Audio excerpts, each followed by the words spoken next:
اعوذ باللہ من الشیطان الرجیم، بسم اللہ الرحمن الرحیم۔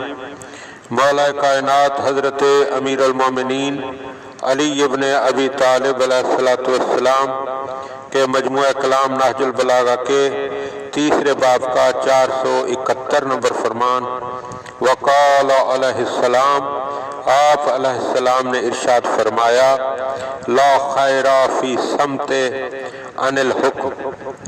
والا فرماتے ہیں کہ حکمت کی بات سے خاموشی اختیار کرنا کوئی خوبی نہیں ہے۔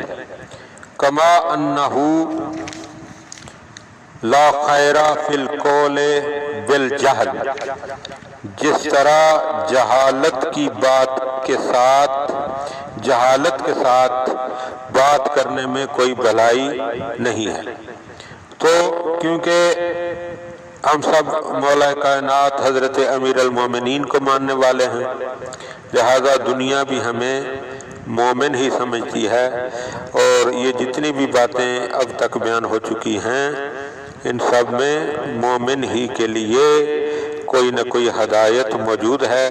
یعنی یہ مومن کی نشانی ہوگی کہ حکمت کی بات کرتے ہوئے وہ خاموش نہیں رہے گا، اور جب جہالت ہوگی، لا علمی ہوگی، تو وہاں پر مومن کبھی بھی بولنے کی کوشش نہیں کرے گا، کیونکہ زبان ہی ایک ایسی چیز ہے جو انسان کو جنت بھی لے جا سکتی ہے اور انسان کو جہنم کی طرف بھی دھکیل سکتی ہے۔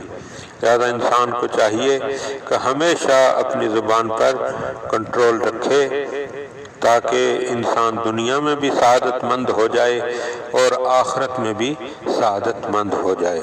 اللہم صلی علی محمد و آل محمد۔